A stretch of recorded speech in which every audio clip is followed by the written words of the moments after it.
नमस्ते व्यूअर्स, मैं आज संगीता गौरवंशी आप सबके साथ जुड़ चुकी हूँ आरपी इंस्टीट्यूट ऑफ मैथमेटिक्स के चैनल पर।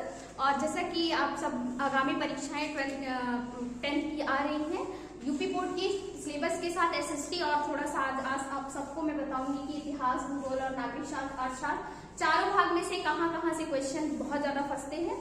वैसे तो पूरा साल सब बच्चों ने पढ़ाई की होगी, पर ये क्लासेस उन बच्चों के लिए खास होने वाली है जिन बच्चों ने बहुत गहन अध्ययन नहीं किया है। तो अब वो टाइम आ गया है जब हम यूपीएससी की तरह नहीं, एसएससी की तरह प्रिपरेशन करें और क्रैम करें और क्रैक करें। इट मीन्स आप ज्यादा से ज्यादा याद करिए और ज्यादा से ज्यादा लिख के आइए। तो उम्मीद है कि अगले कुछ मिनट में हम बहुत सारी चीजें सीखेंगे। तो आइए क्लास शुरू करते हैं। जैसे कि आपको दिखाई दे रहा होगा, सबसे पहले हम लोग शुरू कर रहे हैं इतिहास, जिसमें कई सारे चैप्टर के नाम हैं जो कि आपने पिछले कई सारे क्लासेस में पढ़ी है। तो पहला चैप्टर हमारा यूरोप में राष्ट्रवाद का उदय, ये पहला चैप्टर है हिस्ट्री का और यहाँ से भी कई सारे क्वेश्चंस आते हैं। ये चैप्टर थोड़ा सा डिफिकल्ट शुरुआती दिनों में आप लोगों को लगा होगा, क्योंकि ये जो हिस्ट्री है वो फॉरेन से जुड़ी हुई है।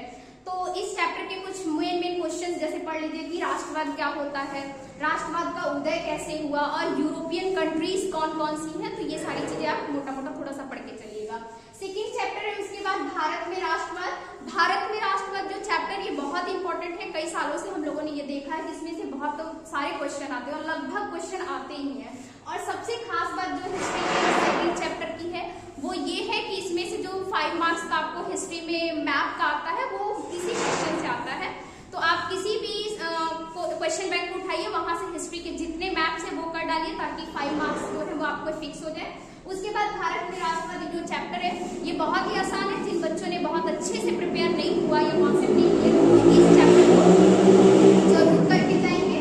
इसमें से मोस्ट ऑफ क्वेश्चन आपको सेक्शन बी और सी में मिलते हैं। उसके बाद है भूमंडलीकृत विश्व का बनना, ये विश्व से रिलेटेड है, किस तरह युद्ध हुए, क्या सारी चीजें हुई। आप इसमें से भी कुछ मोस्ट इंपॉर्टेंट क्वेश्चन होंगे, आप उसको देख सकते हैं। उसके बाद उद्योगीकरण का उदय, युग, उद्योगीकरण, इंडस्ट्रियलाइजेशन कैसे हुआ, कैसे लोगों ने इंडस्ट्री की तरफ रुख किया, कैसे लोगों ने व्यापार में योगदान दिया और उनके लाइफ में क्या चेंजेस आए, इस चैप्टर से आपको ये दिखेगा। उसके बाद मुद्रण, संस्कृति और आधुनिक दुनिया, किस तरह मोनेटाइजेशन हुआ, किस तरह लोग मुद्रा की तरफ अग्रसर हुआ। तो ये वो सारे चैप्टर हैं जिनको आप हिस्ट्री का तैयार करिएगा। उसके बाद अगर हम बात करें भूगोल का, जैसे संसाधन एवं विकास चैप्टर है, इसमें से भी बहुत सारे क्वेश्चन आते हैं और ये चैप्टर भी काफी आसान है। किस तरह संसाधन, जैसे चाहे वो वाटर सोर्सेज हो या फिर लैंड सोर्सेज हो, ये सारी चीजें हैं, इसमें आप पढ़ सकते हैं। दूसरी बात वन एवं वन्य जीव संसाधन, ये वन से रिलेटेड चैप्टर है और जो भी पशुपालन है, किस तरह से जंगलों का कटना, ये सारी चीजें हैं, ये भी चैप्टर आसान है, आप इसको भी तैयार कर सकते हैं और इजिली। उसके बाद जल संसाधन जल संसाधन है, आप जल संसाधन से जैसे कैसे डैम है, गवर्नमेंट ने कौन कौन से प्रोग्राम चलाए, सिंचाई व्यवस्था को कैसे देश में सुदृढ़ की जाए, ये सारी चीजें हैं। उसके बाद कृषि, भारत में कृषि का क्या योगदान है, भारत में कृषि कैसे और ग्रो की जाती है, सरकार ने कौन कौन से योजनाएं चलाई हैं, तो आप कृषि से ये देख सकते हैं। उसके बाद है खनिज तथा ऊर्जा संसाधन, खनिज मतलब कोल, पेट्रोलियम, डीजल, ये सारी चीजें हैं। तो आप इस चैप्टर को भी इजीली पढ़ सकते हैं क्योंकि ये सामान्य चीजें हैं, आपको इजीली आराम से आ जाएंगी। विनिर्माण में जैसे उद्योगों का कैसे शुरुआत हुई, ये चैप्टर थोड़े से डिफरेंट है पर ऊपर वाले 3-4 इजीली कोई भी बच्चा कर सकता है। अगर आप एक बार थॉरली क्वेश्चंस को रीड करेंगे तो आंसर आपको समझ में आने लगेंगे। विनिर्माण है, फिर राष्ट्रीय अर्थव्यवस्था की जीवन रेखा है। राष्ट्रीय अर्थव्यवस्था क्या है, कैसे कोई देश काम करता है, कैसे उनकी आर्थिक स्थिति मजबूत होती, व्यापार कैसे होते हैं, एक देश से दूसरे देश का लेन देन कैसे होता है, ये सारी चीजें आप इसमें देख सकते हैं। उसके बाद अगर हम बात करें नागरिक शास्त्र की, तो सत्ता की साझेदारी, सबसे पहले आपको ये पता होना चाहिए सत्ता क्या होता है, सरकार क्या होती है, कैसे काम करती है, तो ये सत्ता की साझेदारी है। इसको भी आप, इसमें से भी बहुत सारे क्वेश्चन फंसते हैं। वैसे तो कहते हैं ना कि सफलता का कोई शॉर्टकट नहीं होता, तो कोई ऐसा चैप्टर नहीं है जिसको बिना पढ़े आपका काम हो सकता, पर ठीक है अभी टाइम इतना नहीं है कि हम लोग बहुत डीप जाके पढ़ सके। तो मोस्ट जो है चीजें उसको देखेंगे।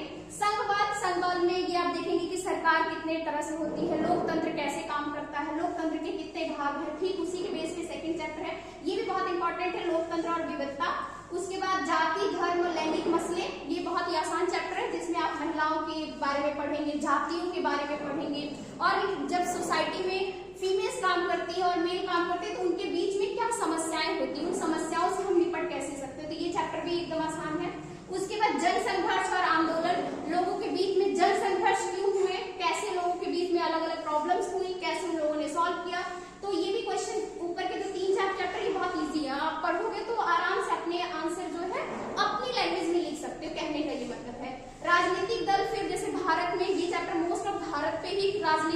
भारत में कौन कौन सी पार्टियां काम करती हैं। कुछ पार्टियां होंगी जो केंद्रीय पार्टियां होंगी, कुछ राज्य की पार्टियां होंगी, कुछ क्षेत्रीय पार्टियां होंगी। तो आप उनके बारे में थोड़ा थोड़ा पढ़ेंगे और इजीली आंसर अपने शब्दों में लिख सकते हैं। लोकतंत्र के परिणाम, लोकतंत्र जैसे कहीं कहीं पे आप चाइना की बात करें तो कम्युनिस्ट देश माना जाता है ना, पर हमारे भारत की बात करें तो हम एक लोकतांत्रिक देश है। तो आप ये थोड़ा सा देख लीजिए कि लोकतंत्र है तो उसके क्या परिणाम है, क्योंकि पीछे तो चैप्टर से लोकतंत्र की समझ आपको आ ही जाएगा। तो आप उसके कुछ लोकतंत्र के अच्छे परिणाम है, कुछ बुरे परिणाम भी हैं, तो वो आप इस चैप्टर को पढ़ के क्लियर कर सकते हैं।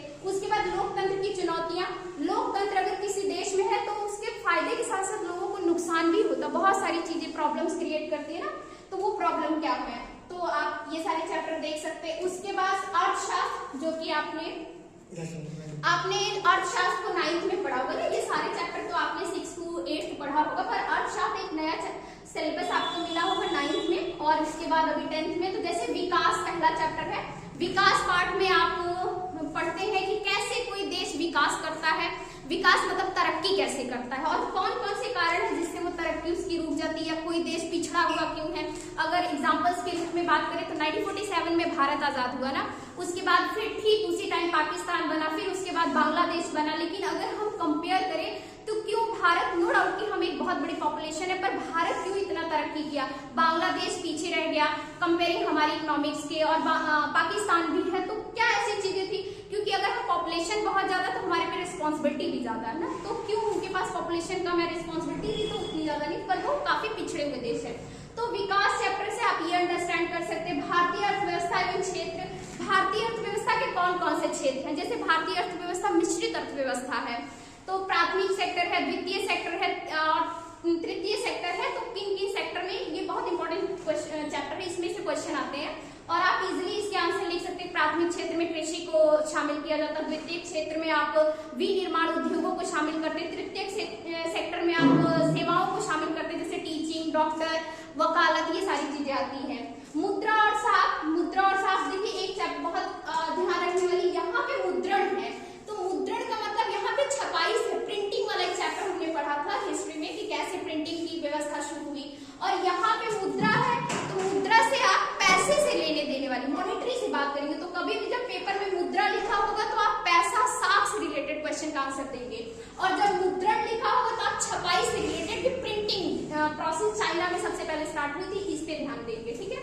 उसके बाद लिखा है वैश्वीकरण और भारतीय अर्थव्यवस्था। वैश्वीकरण, भारतीय अर्थव्यवस्था दूसरे देशों से कैसे जुड़ी, क्योंकि 1947 में आजादी के बाद बहुत सारी प्रॉब्लम्स थी, गरीबी थी, बेरोजगारी थी, उसके साथ साथ हमने एक्सपोर्ट इंपोर्ट का इतना अच्छा सिस्टम नहीं था, तो वो कैसे हमने मेंटेन किया। तो आप इसमें ये सारे चैप्टर पढ़िए। सबसे जो इम्पोर्टेंट चीज है कि हर चीज को पढ़ने के बाद आप अपने थॉट्स में सोचिए, बुक की लैंग्वेज पे ज्यादा ध्यान इसलिए नहीं देना क्योंकि लिखने में प्रॉब्लम होगी, अब इतना टाइम नहीं कि आप सारी चीजों के वर्ड मीनिंग्स ढूंढ सके, तो इस पे थोड़ा सा ध्यान दीजिएगा। उसके बाद वैश्वीकरण वाला हो गया। उसके बाद उपभोक्ता का अधिकार, ये बहुत ही खास और इम्पोर्टेंट चैप्टर है, इसलिए नहीं कि वो कोर्स का हिस्सा, अपितु इसलिए भी क्योंकि ये हमारी लाइफ में भी बहुत अच्छे से काम करता है।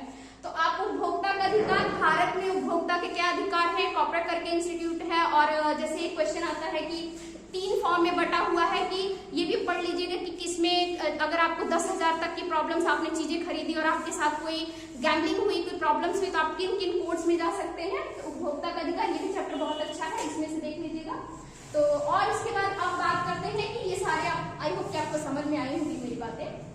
अब ये देखना है कि मैप जो 10 मार्क्स का आता है, तो हिस्ट्री के लिए मैं जो आपको सजेस्ट करूंगी वो है भारत में राष्ट्रवाद। ये चैप्टर के जो है इसमें से क्वेश्चन फंसते हैं 5 मार्क्स के।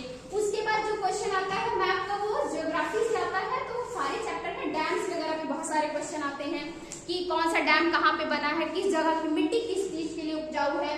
तो बस मैं एक ही सजेस्ट करूंगी 10 मार्क्स पक्के करने के लिए किसी भी क्वेश्चन बैंक उठाइए, उसके पीछे जितने भी आपको मैप्स दिए उनके आंसर रख लीजिए, और थोड़ा सा इंडियन ज्योग्राफी का जो पॉलिटिकल मैप है उसे उठाइए और देख लीजिए कौन सा राज्य कहाँ पे और किसको कहाँ पे फिल करना है।